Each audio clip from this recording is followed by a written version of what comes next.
Hello everyone, this is Asa Dubey and today we are going to discuss about the second chapter of class 10th biology, that is control and coordination in plants and animals. So control और coordination क्या होता है क्या नहीं होता ये सारी चीजें हम आगे पढ़ेंगे, पर इस चैप्टर में आपको पढ़ना क्या क्या है। इंट्रोडक्शन, सबसे पहले हम इस चैप्टर में बात करेंगे कि कंट्रोल एंड कोऑर्डिनेशन का इंट्रोडक्शन क्या है, कंट्रोल एंड कोऑर्डिनेशन की मीनिंग क्या है। नेक्स्ट हम बात करेंगे कि control and coordination nervous system, फिर इसी चैप्टर में हम बात करेंगे एंडोक्राइन सिस्टम की, एंड देन हमें बात करनी है प्लांट मूवमेंट के बारे में। सो इस चैप्टर में बेसिकली आपको यही 4 चीजें पढ़नी है। सबसे पहले हम इंट्रोडक्शन पढ़ेंगे, मीनिंग पढ़ेंगे कंट्रोल एंड कोऑर्डिनेशन का, फिर नर्वस सिस्टम एंडोक्राइन सिस्टम के बारे में पढ़ना है, एंड देन प्लांट्स में कैसे ये सारे मूवमेंट होते हैं या फिर कंट्रोल एंड कोऑर्डिनेशन का काम कैसे होता है। ठीक है, तो इस चैप्टर को स्टार्ट करने से पहले आपके मन में कुछ चीजें आती होंगी। पहले 2 क्वेश्चंस आता है कि हमें इस चैप्टर में क्या क्या पढ़ना है, और इससे भी ज्यादा इंपॉर्टेंट चीज कि हमें ये चैप्टर क्यों पढ़ना है। भाई अगर हम कोई चीज पढ़ने जा रहे हैं तो सबसे पहला हमें ये क्लियर होना चाहिए कि हमें वो काम करना ही क्यों है। ठीक है, जैसे पुनीत लॉर्ड बोलता है कि कोई भी काम है तो मुझे ये करना ही क्यों है, मेरा इससे क्या फायदा होगा। ठीक है, तो वही सेम चीज यहाँ भी है कि अगर हम इस चैप्टर को स्टार्ट कर रहे हैं, पढ़ रहे हैं, तो ये चैप्टर हमें पढ़ना क्यों है। तो इसका बेसिक सा आंसर आपको कैसे मिल सकता है, आप बताओ कि हमने अभी इसके जस्ट पहले वाले चैप्टर में लाइफ प्रोसेस पढ़ी, जिधर हमें पता चला हमारी बॉडी एक कॉम्प्लेक्स ऑर्गेनाइजेशन शो करती है, जिधर कई सारे प्रोसेस होते हैं for the organisms survival. Survive करने के लिए हमें जो प्रोसेस करने पड़ते थे, जो ऑर्गन सिस्टम हमारी बॉडी में चलता था, that is digestive system, transportation system या फिर हम सर्कुलेटरी सिस्टम बोलते थे, रेस्पिरेटरी सिस्टम था, एंड एक्सक्रीटरी सिस्टम। तो यहाँ पे प्रोसेस हो रहा था, डाइजेशन का हुआ, एक्सक्रीशन का हुआ, ट्रांसपोर्टेशन मतलब सर्कुलेशन का हुआ, एंड फिर हम बात करते हैं रेस्पिरेशन का। तो लाइफ प्रोसेस के लिए ये सारे जो भी फंक्शंस चल रहे थे, जो भी प्रोसेस चल रहे थे, वो बहुत इंपॉर्टेंट है। अब सपोज दैट कि कोई मशीन है, वो मशीन काम किए जा रही है, पर वहां पे क्या है, मशीन को कंट्रोल करने वाला कोई चीज नहीं है, या फिर जो भी मशीन के पार्ट्स हैं वो साथ साथ मिलके काम नहीं कर रहे। तो आप बताओ क्या मशीन को जो फंक्शन करना है वो प्रॉपरली कर पाएगी? मैं तो कहूंगी नहीं कर पाएगी। ऑब्वियसली आपका भी आंसर यही होगा कि प्रॉपर अगर कोई भी कोऑर्डिनेशन नहीं है, ठीक है, समझ नहीं है आपस में उन पार्ट्स के, तो वो मशीन प्रॉपर काम नहीं करेगी। सेम चीज क्या है कि अगर आपकी टीचर ने कई बच्चों का ग्रुप बना लिया और फिर सभी को प्रोजेक्ट प्रोवाइड किए, मान लो 5 बच्चों का एक ग्रुप है, तो उन 5 बच्चों में सबकी एक समझ होनी चाहिए आपस में, कि ऐसा नहीं है कि 3 अपना अलग वो कर रहे हैं, 2 अलग कर रहे हैं। ठीक है, कि दोनों का मेल मिलाप ही नहीं हो पाया है, आपस में उन लोगों की कोऑर्डिनेशन नहीं बैठ रही है। ठीक है, तो अब जब कोऑर्डिनेटेड मैनर में काम नहीं करेंगे बच्चे, तो उनका प्रोजेक्ट भाई सक्सेसफुल नहीं होना है। सेम यही चीज क्या है कि हमारी बॉडी के लिए भी, बॉडी हमारी एक कॉम्प्लेक्स मशीन है, बहुत सारे फंक्शन चल रहे हैं, बहुत सारे ऑर्गन सिस्टम्स चल रहे हैं। तो अब जो ये डिफरेंट ऑर्गन सिस्टम्स चल रहे थे, इनका आपस में एक कोऑर्डिनेशन होना चाहिए। कोऑर्डिनेशन इन द सेंस क्या, हमने ट्रांसपोर्टेशन में पढ़ा कि ब्लड का सर्कुलेशन हो रहा है, ब्लड ट्रांसपोर्ट हो रही है हमारी हर एक बॉडी पार्ट में। और वहां पे क्या है, हमने पढ़ा कि जो रेस्पिरेटरी गैसेस होती हैं उनका ट्रांसपोर्टेशन भी ब्लड कराता है। तो अब अगर जो रेस्पिरेटरी सिस्टम है और सर्कुलेटरी सिस्टम, इनका आपस में कोऑर्डिनेशन नहीं होगा, तो फंक्शंस में प्रॉब्लम आएगी, जो काम हो रहा है उसमें दिक्कत आएगी। तो इसीलिए हम इस चैप्टर को पढ़ते हैं कि हमें समझना है कि कैसे हर एक जो भी सिस्टम है, जो भी ऑर्गन सिस्टम है, ये साथ साथ कैसे मिलके काम कर रहे हैं, कैसे कोऑर्डिनेटेड मैनर में काम कर रहे हैं। कोऑर्डिनेशन के बाद ये भी इंपॉर्टेंट होता है कि उस चीज पे जिस चीज का कंट्रोल है वो प्रॉपर है कि नहीं है, जो पावर है उसको स्टॉप करने की, उसको इंक्रीज करने की या फिर डिक्रीज करने की, वो हर एक फंक्शन सही है क्या नहीं है। तो इस चीज का जवाब मिल जाता है कि ये चैप्टर हमें पढ़ना क्यों है, क्योंकि हमारी बॉडी में जो भी ऑर्गेनाइजेशन चल रही है उनको एक प्रॉपर कंट्रोल एंड कोऑर्डिनेशन की जरूरत है। सो अब बात करते हैं कि इस चैप्टर में हमें पढ़ना क्या है। तो कंट्रोल एंड कोऑर्डिनेशन एक ऐसे सिस्टम के बारे में हमें इंफॉर्मेशन देता है जिसका नाम है नर्वस सिस्टम। जैसे हमने लाइफ प्रोसेस में 4 डिफरेंट ऑर्गन सिस्टम्स पढ़े थे, यहाँ पे भी एक नया सिस्टम हमें पढ़ना है, दैट इज नर्वस सिस्टम। तो नर्वस सिस्टम के बारे में इंफॉर्मेशन हमें मिलेगी कंट्रोल एंड कोऑर्डिनेशन से। तो नर्वस सिस्टम अब किन किन चीजों को कंसिस्ट करना है, नर्वस सिस्टम में फर्दर आपको क्या पढ़ना है, या ये किस चीज की इंफॉर्मेशन देता है। नर्वस सिस्टम इंक्लूड करता है ब्रेन को, ब्रेन के बारे में हम इधर पढ़ेंगे, स्पाइनल कॉर्ड के बारे में इंफॉर्मेशन देता है एंड नर्व के बारे में देता है। ये 3 मोस्ट इंपॉर्टेंट चीजें बहुत जरूरी हैं, ठीक है। तो क्या है, ब्रेन है, स्पाइनल है एंड नर्व है। इन तीनों के बाद हमें किस चीज की इंफॉर्मेशन मिलती है कि हमारे एक्सटर्नल एनवायरनमेंट में क्या चीजें चल रही हैं, किस चीज का हमें रिस्पॉन्स देना है या कौन से स्टिमुलस हमें मिलते हैं, ये सारे इंफॉर्मेशन हमें हमारा नर्वस सिस्टम देता है। तो नर्वस सिस्टम हमें पढ़ना है, और क्यों पढ़ना है ये चीज क्लियर हो गया। तो बेसिक सी चीज है कि इस चैप्टर को पढ़ने के बाद आप 2 चीजें बहुत दावे के साथ कहोगे कि कंट्रोल एंड कोऑर्डिनेशन जरूरी है proper functioning of the body या फिर proper functioning of the organ systems, ठीक है। वहां पे एक कोऑर्डिनेशन होना चाहिए, कंट्रोल हर एक चीज का होना चाहिए, और हम कह सकते हैं कि कंट्रोल एंड कोऑर्डिनेशन जरूरी है जिंदा रहने के लिए। जिंदा रहने के लिए इन द सेंस क्या कि ऑर्गेनिज्म के सर्वाइवल के लिए कंट्रोल एंड कोऑर्डिनेशन बहुत इंपॉर्टेंट है। इंपॉर्टेंट इन द सेंस हमने क्या बात की कि जो भी फंक्शंस चल रहे हैं, जो भी ऑर्गन सिस्टम परफॉर्म कर रहे हैं, उनके बीच में एक कंट्रोल होना चाहिए, एक कोऑर्डिनेशन होना चाहिए। कोऑर्डिनेशन नहीं होगा तो उधर कुछ गलतियां हो सकती हैं, ठीक है। तो जो गलतियां होंगी वो हमारी बॉडी के लिए हार्मफुल हो सकती है या फिर ऑर्गेनिज्म के सर्वाइवल के लिए हार्मफुल होंगी। डाइजेशन हो रहा है, डाइजेशन प्रोसेस में कोई कंट्रोल नहीं है, कोई कोऑर्डिनेशन नहीं है, तो बहुत सारी प्रॉब्लम्स आएंगी। सेम ऐसे रेस्पिरेशन के लिए, सेम चीज ट्रांसपोर्टेशन के लिए भी है, एंड सेम चीज हमारी एक्सक्रीशन सिस्टम के लिए भी है, ठीक है। तो अब स्टार्ट करते हैं कंट्रोल एंड कोऑर्डिनेशन को। ये सारी चीजें हम पहले ह्यूमन के बारे में पढ़ेंगे, बिकॉज ह्यूमन एक कॉम्प्लेक्स बॉडी है, या फिर हम हाई ऑर्गेनिज्म की बात करते हैं। प्लांट्स के बारे में पहले क्यों नहीं पढ़ रहे हैं, क्योंकि प्लांट्स के पास बहुत ज्यादा कॉम्प्लेक्स सिस्टम नहीं है, बहुत सिंपल सा कोऑर्डिनेशन सिस्टम होता है, तो वो चीज हम लास्ट में पढ़ेंगे। यहाँ पे हम पहले देखते हैं ह्यूमन नर्वस सिस्टम के बारे में या फिर ह्यूमन न्यूरल सिस्टम के बारे में। तो ये चीज फर्दर डिवाइडेड है CNS एंड PNS में। अब ये CNS PNS ये सारी चीजें क्या है, इसका एक हम प्रॉपर वे में स्टडी करेंगे लास्ट लेक्चर में। अभी इधर हम देखते हैं CNS क्या है, सेंट्रल नर्वस सिस्टम है, एंड PNS होता है पेरिफेरल नर्वस सिस्टम। फर्दर इसको डिवाइड कैसे किया गया, CNS consist of brain and spinal cord, ये सारी चीजों को कंडक्ट करेंगे। एंड जो PNS होता है पेरिफेरल नर्वस सिस्टम, इनके जो 2 पार्ट्स होते हैं, दैट इज यहाँ पे ये कंसिस्ट करते हैं स्पाइनल नर्व को एंड यहाँ पे क्रेनियल नर्व्स को।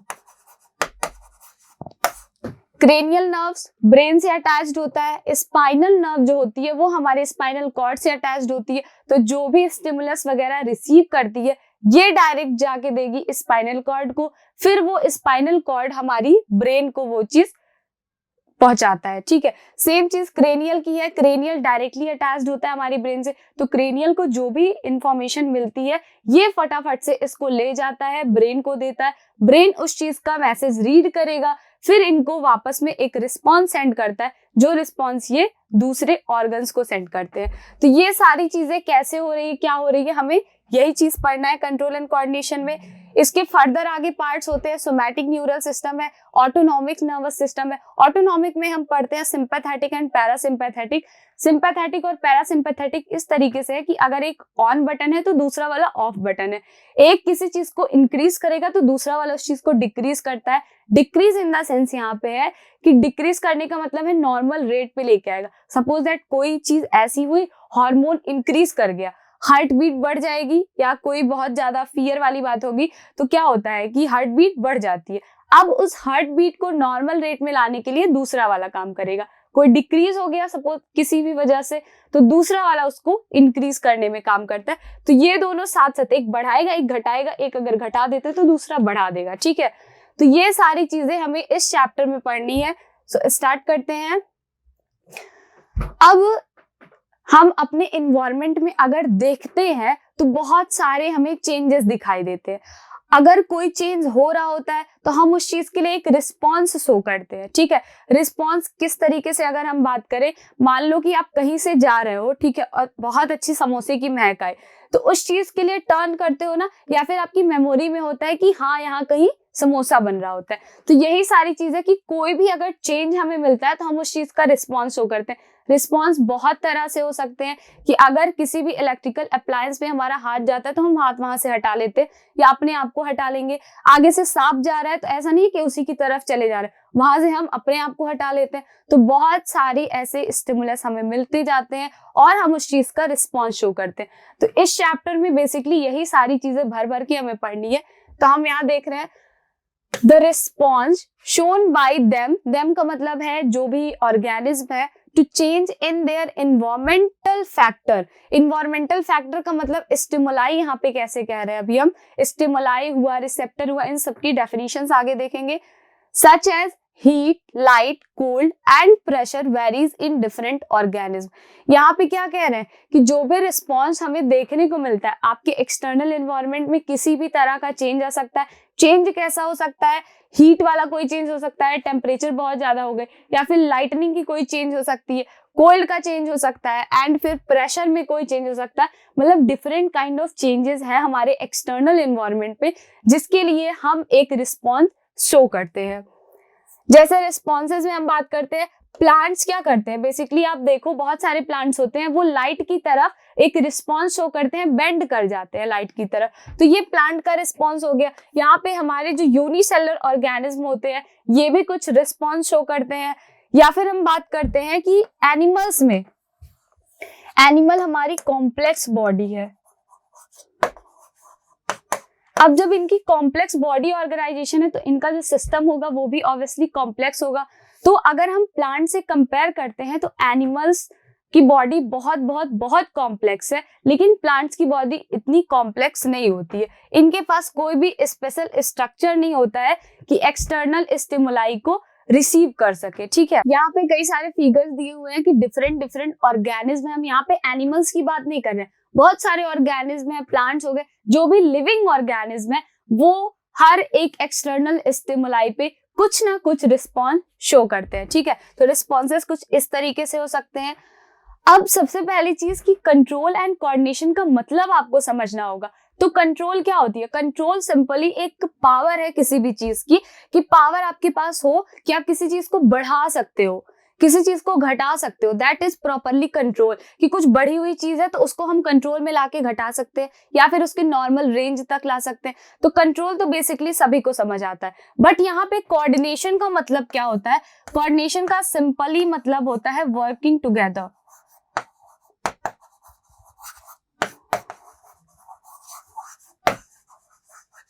अब वर्किंग टुगेदर में क्या है कि बहुत सारे, जैसे हमारी बॉडी में बॉडी ऑर्गन्स हैं, तो इन सारे ऑर्गन्स का साथ साथ मिलके काम करना।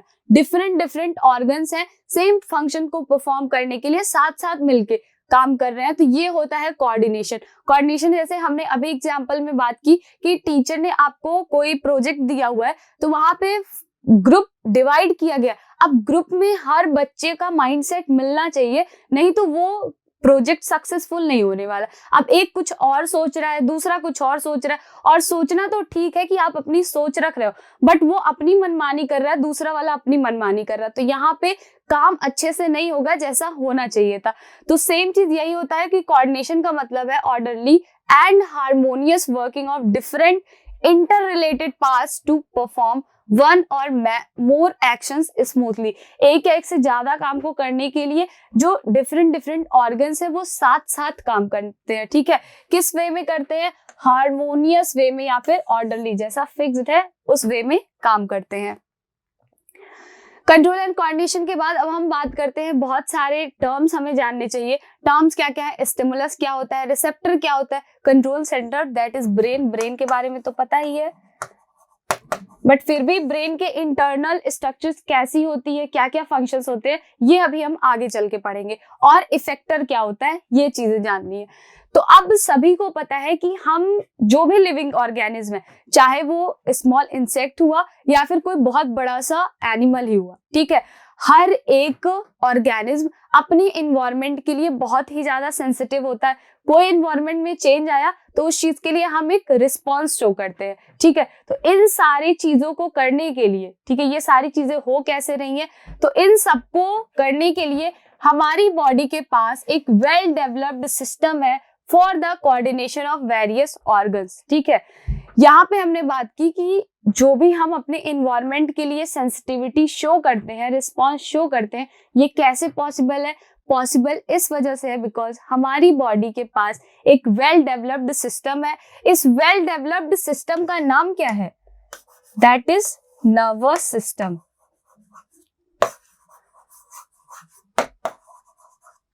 इतना क्लियर है? अब इस फिगर से हमें क्या समझ में आ रहा है? फिगर के टर्म्स को भी हम आगे एक एक करके सबको डिफाइन कर लेंगे, पर यहाँ पे बेसिक से इंफॉर्मेशन अगर हम ले तो ये क्या है? स्टिमुलस है, मतलब बाहर का कोई फैक्टर आपको अफेक्ट कर रहा है, ठीक है। अफेक्ट किसको करेगा? जिसको अफेक्ट करेगा, मतलब जो उस स्टिमुलस को रिसीव करता है, दैट इज रिसेप्टर। रिसेप्टर हो गया नोज, और फिर ये है ब्रेन के पास गई वो चीजें कि हाँ भाई कुछ तो है जो हमको अफेक्ट कर रहा है, ठीक है। रिसीव किया गया, ब्रेन गया, तो अब ब्रेन उस रिस्पॉन्स में, अब ये जैसे डॉग है तो यहाँ पे क्या है? सलाइवा इसका निकल रहा है, तो सलाइवा निकलना क्या हो गया? ये इस रिसेप्टर, इस स्टिमुलस का रिस्पॉन्स हो गया दिस सलाइवा, ठीक है।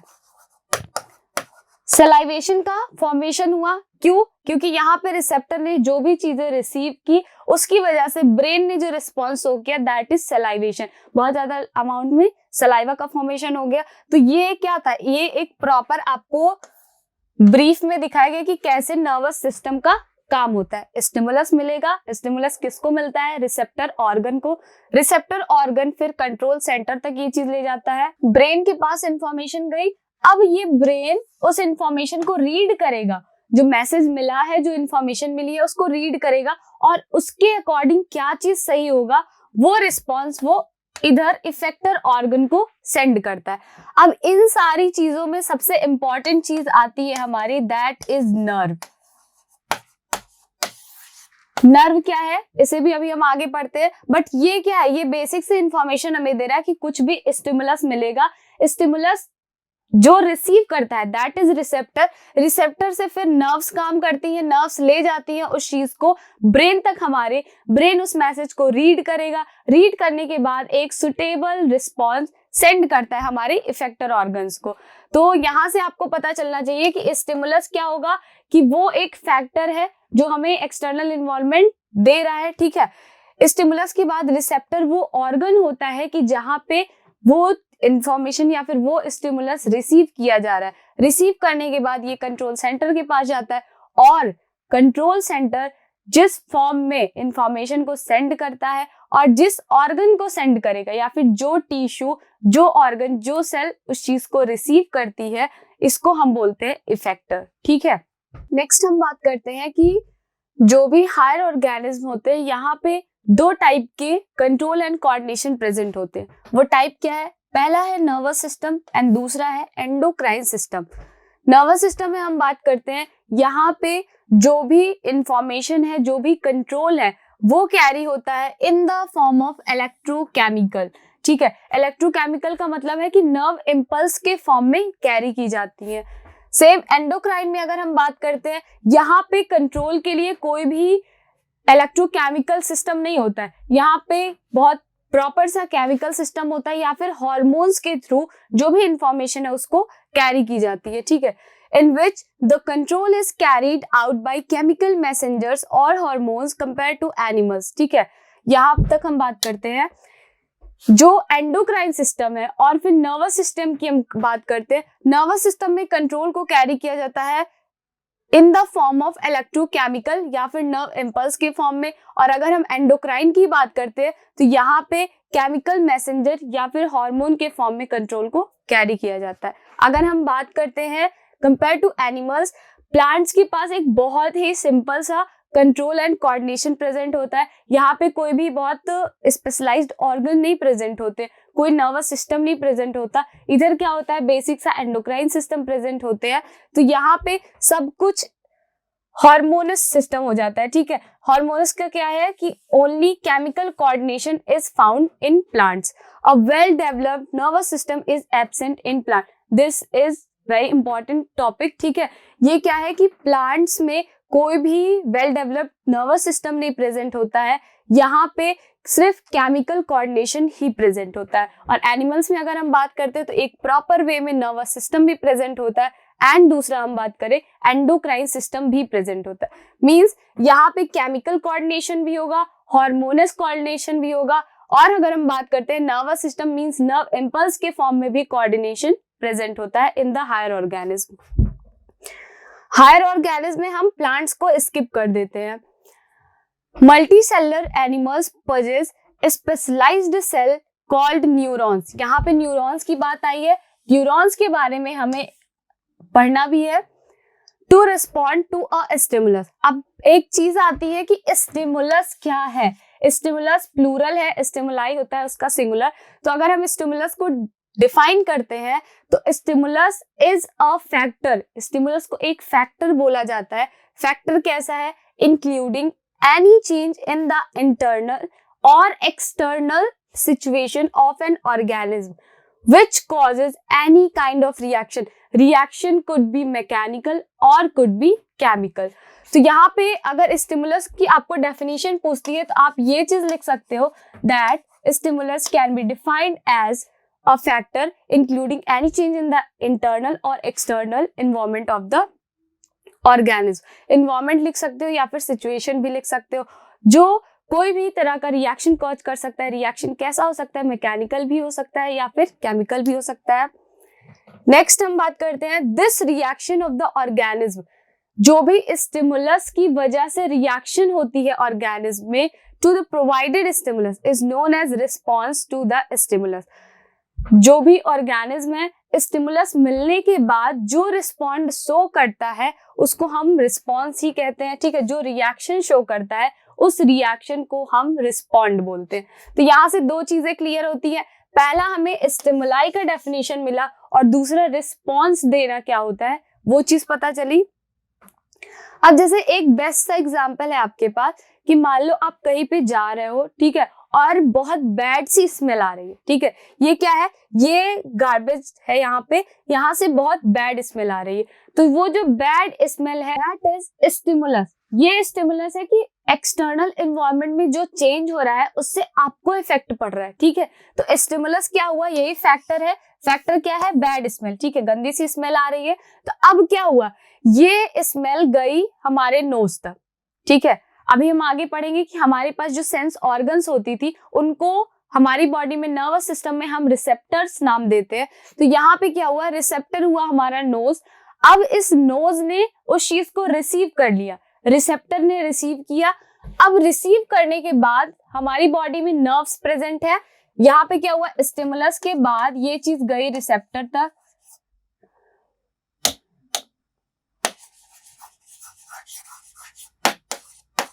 रिसेप्टर के बाद ये नर्व्स के थ्रू हमारे ब्रेन पे जाता है, ठीक है। नर्व्स ने उस चीज को ब्रेन तक ले गई। ब्रेन मतलब क्या है? सीएनएस, सेंट्रल नर्वस सिस्टम तक ले जाती है। नर्व्स के थ्रू ये सीएनएस पे गया। अब वहां पे इंफॉर्मेशन को रीड किया जाएगा। After reading the information brain एक मैसेज सेंड करेगा। मैसेज सेंड करता है in the form of response, ठीक है। मैसेज सेंड होगा in the form of response. और फिर ये क्या होगा? रिस्पॉन्स क्या आता है कि ब्रेन कहता है भैया कवर द नोज, ठीक है, नोज को कवर कर लो, अदरवाइज वो बैड स्मेल आती रहेगी। तो स्टिमुलस का रिस्पॉन्स मिला, कवर द नोज। तो हमने क्या किया? फटाफट से नोज को अपने कवर कर लिया, हमने एक रिस्पॉन्स शो किया। तो नर्वस सिस्टम में यही सारी चीजें चलती हैं जो अभी हमने पढ़ी। क्या हुआ? स्टिमुलस कोई फैक्टर हो सकता है हमारे एक्सटर्नल या फिर इंटरनल एनवायरनमेंट में कोई भी चेंज, ठीक है।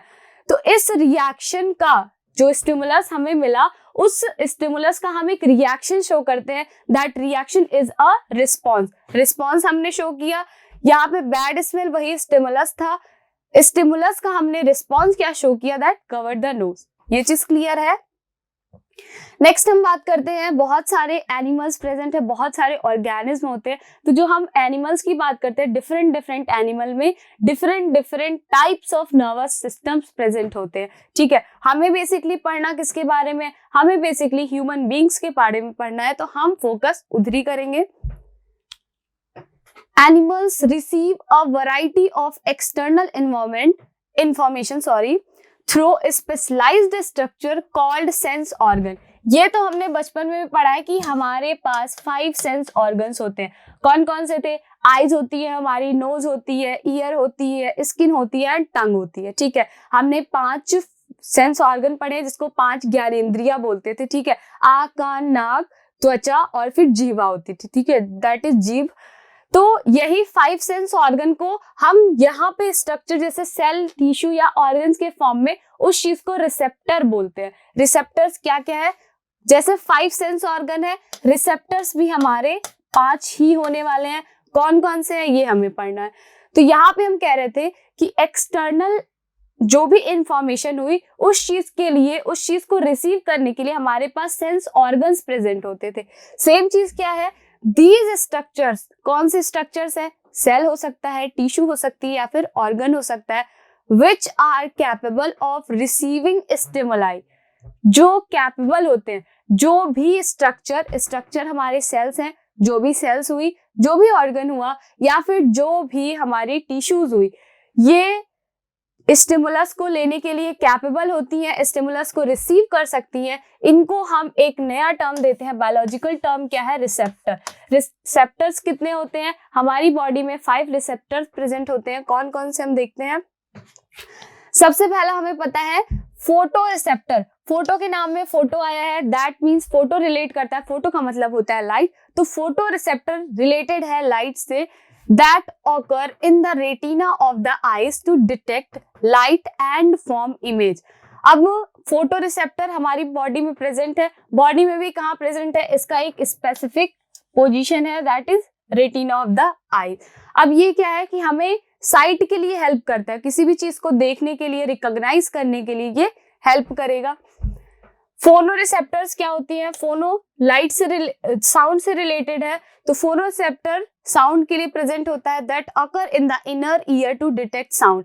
सपोज दैट ये कैसे काम करते हैं? सारे रिसेप्टर्स एक्टिव होते हैं और हमेशा काम करते हैं। आप कहीं भीड़ में खड़े हो, बहुत रिलैक्स खड़े हो, कुछ देख रहे हो, ठीक है, किसी ने आवाज लगाई आपको, तो अब क्या है, आवाज अगर पीछे से आते तो हम तुरंत टर्न कर जाते हैं। टर्न करने का मतलब क्या है कि हम उस स्टिमुलस आई कि उस बंदे ने आवाज लगाई आपको, अब आवाज लगाने के बाद आप तुरंत टर्न करते हो आफ्टर टर्निंग। ठीक है, ये जो टर्निंग वाला पॉइंट था, टर्निंग पे हम क्या कर रहे हैं? उस स्टिमुलस का एक रिस्पॉन्स शो कर रहे हैं। उसने बुलाया, वो स्टिमुलस था एंड हमने टर्न किया, दैट इज आवर रिस्पॉन्स। यही सेम चीज है। नेक्स्ट हम बात करते हैं ऑल्फैक्टो रिसेप्टर्स होते हैं। ऑल्फैक्टो रिसेप्टर मतलब ये स्मेल के लिए प्रेजेंट होते हैं। प्रेजेंट कहाँ होंगे? Occur in nasal cavity to detect the smell. किसी भी स्मेल को डिटेक्ट करने के लिए ऑल्फैक्टो रिसेप्टर्स प्रेजेंट होते हैं। अब यहाँ पे क्या है कि ये किस तरीके, जैसे हमने बैड स्मेल वाला एग्जांपल देखा, तो वहां पे क्या है, बैड स्मेल हुई तो हम नोज को कवर कर लेते हैं। कोई बहुत अच्छी स्मेल होती है तो क्या करते हैं, प्रॉपरली उसको स्मेल करते रहते हैं कि हाँ बहुत अच्छी स्मेल है। तो वो स्मेल डिटेक्ट कैसे हो रही है? डिटेक्ट हो रही है ड्यू टू द ऑल्फैक्टो रिसेप्टर। ठीक है, नेक्स्ट आता है गस्टैटो रिसेप्टर, ये 4th वाला है। गस्टैटो रिसेप्टर प्रेजेंट होता है फॉर द टेस्ट। कोई भी चीज खाते हैं हमें पता चल जाती है कि ये बहुत स्वीट है, ठीक है, लोग कहते हैं टेस्ट बड की वजह से। तो टेस्ट बड में ऐसा क्या होता है कि हम किसी भी टेस्ट को डिटेक्ट कर लेते हैं, तो वहां पे प्रेजेंट होते हैं हमारे गस्टैटो रिसेप्टर। गस्टैटो रिसेप्टर्स हमारी बकल कैविटी में प्रेजेंट होते हैं। तो अब हमने कुछ भी खाया, हमें पता चल गया ये बहुत मीठा है। हमने मोमोज खाए, पता चला बहुत स्पाइसी है, इसकी चटनी तो बहुत अच्छी थी, ठीक है। फिर हम कुछ भी खाते हैं कि हमने कुछ कड़वा खा लिया तो हाँ बहुत कड़वा था ये, ठीक है। तो अब ये सारी चीजें हम कैसे रिस्पॉन्स दे रहे हैं? क्या टेस्ट बड पे जाने के बाद ही डिटेक्ट हो रहा है? बिल्कुल नहीं। टेस्ट बड पे गया, रिसेप्टर ने रिसीव किया, रिसीव करने के बाद ब्रेन तक इंफॉर्मेशन जाती है कि भैया इन्होंने कुछ खाया है, तो खाने के बाद ब्रेन बताता है कि ये वाला टेस्ट इस चीज का है। सेम ऐसे क्या है कि हम कुछ स्मेल करते हैं तो वो क्या है, वो एक मेमोरी फिक्स कर लेता है कि हाँ ये चीज है, एक बार इसने स्मेल किया था, अब दूसरी बार वो आपको बताना नहीं पड़ेगा या फिर टाइम नहीं लगेगा, वो चीज आपके स्पाइनल में आ जाती है कि हम तुरंत उस चीज की मेमोरी हमारे पास रहती है, हम फटाफट से बता लेते हैं कि ये चीज हमने कहीं ना कहीं देखी है, कहीं ना कहीं स्मेल की है, तो वो मेमोरी आपकी तुरंत रिस्पॉन्ड देती है। नेक्स्ट आता है फिफ्थ वन इज थर्मोरिसेप्टर। थर्मोरिसेप्टर किस चीज के लिए है, ये हीट के लिए है, which occur in skin to detect temperature variation। Temperature variation में हीट ऐसा नहीं है कि किसी ठंडी चीज के लिए नहीं होगी, यहाँ पे क्या है कि मान लो किसी ने फ्रीजर में हाथ रखा हुआ है, रखे जा रहे एक अपनी कैपेसिटी होती है, फिर कुछ टाइम बाद क्या होगा कि आपकी स्किन उस टेम्परेचर को टॉलरेट नहीं कर सकती, तो फटाफट से ब्रेन को जाएगा कि भैया अब हटा लो, अब टॉलरेट करने की क्षमता नहीं है, ठीक है, अब हम टॉलरेट नहीं कर सकते इस चीज को, तो फटाक से हम अपने हैंड को हटा लेते हैं। सेम चीज क्या है कि बहुत ज्यादा कोई पैन है, बहुत गर्म पैन है, ठीक है, गर्म तवे पे हमने हाथ रखा, तो क्या उसको अपने हाथ को सिकने के लिए आप छोड़ दोगे? बिल्कुल नहीं, कोई भी नहीं छोड़ सकता। तो वहां पे क्या है, हमारी नर्व्स फटाफट से जाएंगी ये चीज इस स्टिमुलस को, स्टिमुलस क्या है, हीट के फॉर्म में हमें मिल रहा है, उस स्टिमुलस को हमारी ब्रेन तक पहुंचाती है। ब्रेन कहेगा कि भाई हटा लो, अदरवाइज वो सिक ही जा रहा है, तो हम क्या करते हैं, फटाफट से अपने हाथ को हटा लेते हैं। तो ये जो सारे रिसेप्टर्स हैं ये कोऑर्डिनेटेड मैनर में काम करते हैं, हमारी बॉडी में हमारी वेलनेस के लिए ही प्रेजेंट होते हैं, ठीक है। इन सब का फंक्शन क्या है, किसका बायोलॉजिकल नेम क्या है, ये सारे नेम से क्वेश्चंस पूछे जाते हैं, तो ये चीज आप याद रखोगे, ठीक है। नेक्स्ट है the receptor pass information to the brain by or type of nerve cell, ठीक है। अब ये चीज इंपॉर्टेंट है, अभी तक बार बार हम कह रहे हैं स्टिमुलस मिलेगा, उस स्टिमुलस को रिसीव करने वाला रिसेप्टर कहलाएगा, रिसेप्टर ले जाएगा उसको, तो ले जाने और ले आने वाली नर्व सेम होती है? नहीं सेम होती है। यहाँ पे हमें पता है कि जो भी रिसेप्टर ने रिसीव किया वो इंफॉर्मेशन नर्व हमारी ले जाती है जिसका नाम है सेंसरी न्यूरॉन, ठीक है। सेंसरी न्यूरॉन रिसेप्टर से उस इंफॉर्मेशन को हमारे ब्रेन तक पहुंचाएगी, फिर ब्रेन से दूसरी न्यूरॉन होती है मोटर न्यूरॉन, जिसने ब्रेन ने रीड वीड कर लिया, अब दूसरा बंदा खड़ा है कि मोटर न्यूरॉन उसका नाम है। मोटर न्यूरॉन उस मैसेज को लेके आएगा कि मान लो हाथ तवे पे है, अब इधर गया, इधर से आपका सेंसरी न्यूरॉन, उसने सेंस किया कि जल रहा है हाथ, सेंसरी न्यूरॉन ले जाता है ब्रेन तक, अब ब्रेन कहेगा सेंसरी जी तुम आराम कर लो, वो मोटर न्यूरॉन को कहेगा कि भाई जाओ फटाफट से उनको कहो अपने हाथ को हटा ले, तो मोटर न्यूरॉन अब इधर काम करता है, वो इफेक्टर ऑर्गन तक इंफॉर्मेशन को पहुंचाएगा और फिर इफेक्टर ऑर्गन अपना रिस्पॉन्स शो करते हैं। Another type of nerve cell called motor neuron transmits information from the brain to the effector organ। अब इफेक्टर्स क्या होते हैं, हमने रिसेप्टर पढ़ा, रिसेप्टर वो है जो रिसीव करेगा, अब रिसीव कर लिया हो गया, उनका काम वहीं पे खत्म, रिस्पॉन्स वो नहीं शो करने वाला है। रिस्पॉन्स कौन शो करेगा? इफेक्टर्स आर द मसल्स और ग्लैंड और tissue which act in response to the message received from the nervous system, ठीक है। इफेक्टर वो मसल्स हो सकती है, जैसे कि हमारी मसल्स को इंफॉर्मेशन मिली, ब्रेन ने लाके दिया कि अब हटाना, तो ये जो रिस्पॉन्स कर रही है ये होती है हमारी इफेक्टर ऑर्गन। जो भी ऑर्गन हमारा रिस्पॉन्स करेगा, जो भी टिश्यू हमारी रिस्पॉन्स करती है, जो भी मसल्स रिस्पॉन्स करेगी, ये मसल्स रिस्पॉन्स करेगी, ये अपने हाथ को हटाने वाली है, तो ये कहलाएगी effector organ. The brain is the center for the analysis of information। ये चीज इंपॉर्टेंट है, ब्रेन के बारे में हम प्रॉपर स्टडी करेंगे। ब्रेन क्या होता है, कोई भी इंफॉर्मेशन मिली उसकी एनालिसिस करता है, जो भी मैसेज जाता है, जो भी इंफॉर्मेशन जाता है, उस चीज को प्रॉपरली रीड करता है। अब रीड करने का ये नहीं कि 2-3 दिन रीड करने में लगाता है, बहुत क्विकली ये सब रिस्पॉन्ड करते हैं, ठीक है। तो ब्रेन का काम क्या है, brain is the centre for the analysis of information such as those related to hearing. Hearing के लिए हो सकता है कि किसी ने बुलाया तो हमने सुना, अब बुलाया, आज बुला रहा है तो कल थोड़ी सुनेंगे, आज बुलाता है तो तुरंत हम क्विक रिस्पॉन्स देते हैं। हियरिंग के लिए हो गया, किसी भी चीज के विजन के लिए हो गया, स्मेल के लिए हो गया, टेस्ट के लिए हुआ, कोई भी तरह की मूवमेंट हो गई, किसी भी तरह का फ्लाइट हो गया एंड अदर मस्कुलर एक्शन। तो ये सारा कुछ कंट्रोल करने के लिए कौन है, हमारी बॉडी में प्रेजेंट होता है ब्रेन। अब हमने जैसे sensory neuron and motor neuron की बात की, तो उसका एक पिक्टोरियल ग्राफ आप देखोगे तो इजीली समझ सकते हो। यहाँ पे क्या है, सपोज दैट ये रहा हमारा रिसेप्टर, ठीक है, ये हमारे रिसेप्टर्स इधर ही प्रेजेंट है, ये न्यूरॉन आपको दिख रही है, स्ट्रक्चर के बारे में हमें पढ़ना है, इसको हम नेक्स्ट लेक्चर में पढ़ेंगे न्यूरॉन क्या है। अब रिसेप्टर ने इधर रिसीव कर लिया जो भी इंफॉर्मेशन मिली, इधर था स्टिमुलस,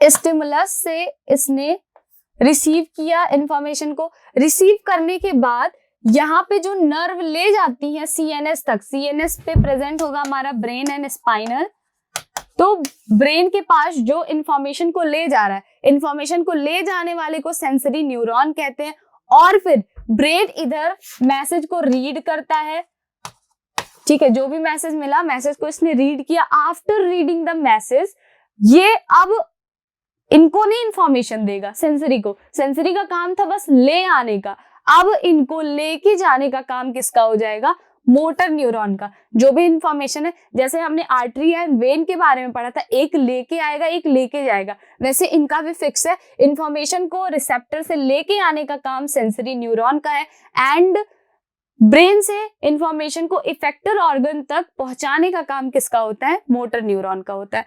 सेंसरी न्यूरॉन के बारे में है, neuron that carry sensory impulse from sensory organ, sensory organ मतलब रिसेप्टर वाला, सेंसरी ऑर्गन से सेंसरी इंपल्स को जो लेके जाता है सीएनएस तक, उसको हम बोलते हैं सेंसरी न्यूरॉन। और फिर a neuron that carries motor impulse from the CNS to specific effector is known as motor neuron. इसके बीच में आपसे डिफरेंस पूछ सकता है, तो ये इंपॉर्टेंट है, आप इसके बारे में याद रखेंगे।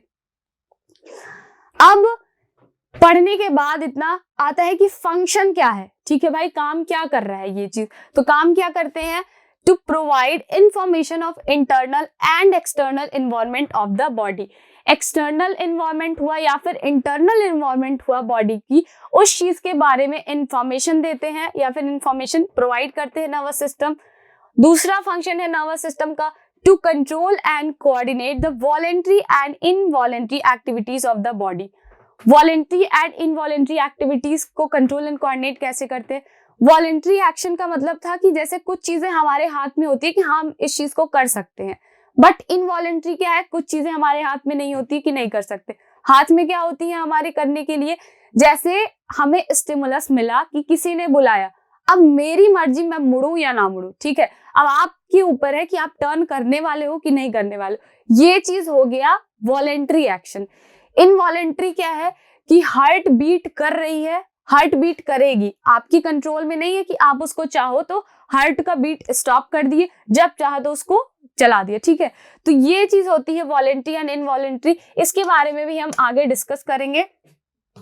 To assimilate the experiences such as memory, learning and intelligence, ये चीज भी बहुत इंपॉर्टेंट है। जैसे कि एक बार सबसे पहली बार मोमो खा लिया, ठीक है, अब मोमो का टेस्ट आपको पता है बहुत स्पाइसी होता है, बहुत टेस्टी होता है, ठीक, अब क्या है, नेक्स्ट टाइम जब खाने जाओगे तो पहले ही सलाइवेशन हो जाएगा कि हाँ मोमो का टेस्ट ऐसा होता है, या फिर क्रेविंग्स होंगी अलग अलग कि अब जाके खा लेना चाहिए, वो वाला टेस्ट आपका बहुत ज्यादा आपको फील हो रहा है, ठीक है।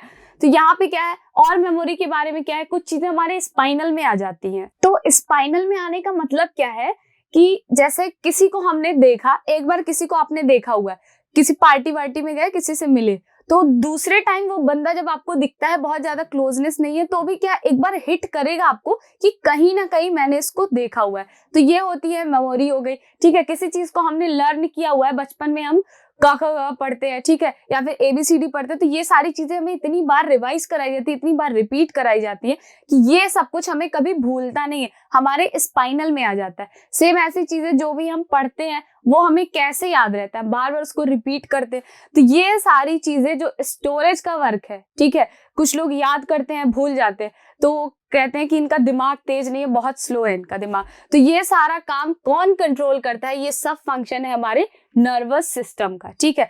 नर्वस सिस्टम क्या क्या करेगा, मेमोरी को एक्सपीरियंस करता है, लर्निंग और इंटेलिजेंस के लिए भी जिम्मेदार है, ठीक है। तो ये था हमारे नर्वस सिस्टम का फंक्शन।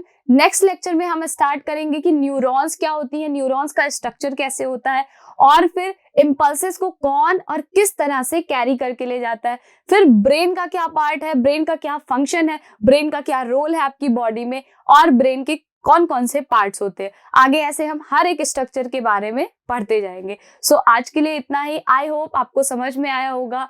सो आज के लिए इतना ही। Thank you so much.